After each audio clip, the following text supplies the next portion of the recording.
Good morning, everybody, and welcome to today's devotion for July 29th. Today's devotion is titled Grace Outside the Box, and the Bible reading is from 2 Samuel chapter 9, verses 1 to 7.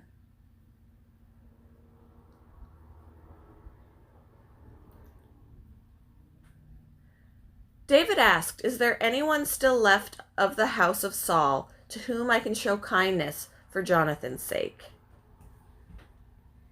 Now there was a servant of Saul's household named Ziba.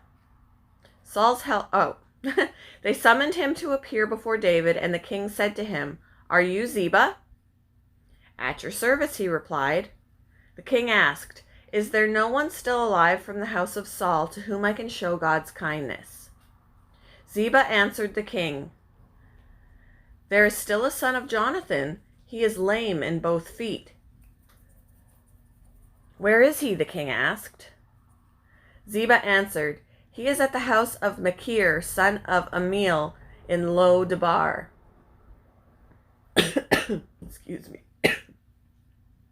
So King David had him brought from Lo-debar, from the house of Machir, son of Ammiel. When Mephibosheth, son of Jonathan, the son of Saul, came to David, he bowed down to pay him honor. David said, Mephibosheth,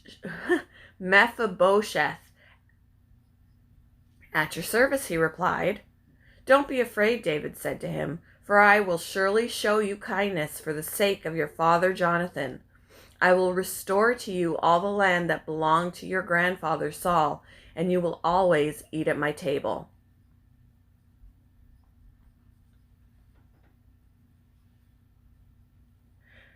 Tom worked for a law firm that advised Bob's company.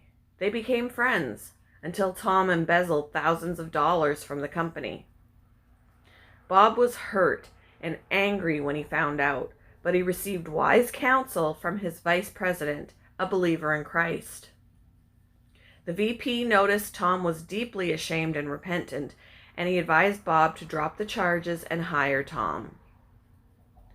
Pay him a modest salary so he can make restitution. You'll never have a more grateful, loyal employee. Bob did, and Tom was.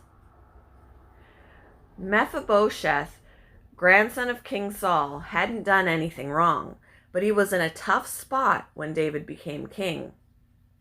Most kings killed the royal bloodline, but David loved King Saul's son Jonathan and treated his surviving son as his own.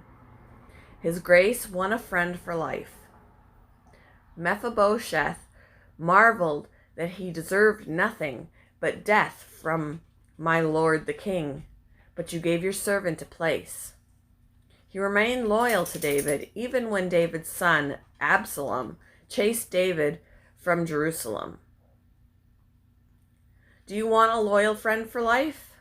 Someone so extraordinary may require you to do something extraordinary. When common sense says punish, choose grace. Hold them accountable, but give the undeserving a chance to make things right.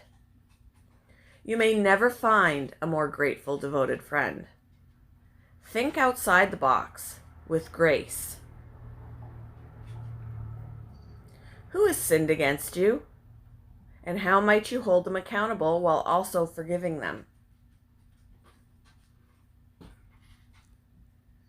Thank you for joining me for today's devotion, and I hope you all have a wonderful day.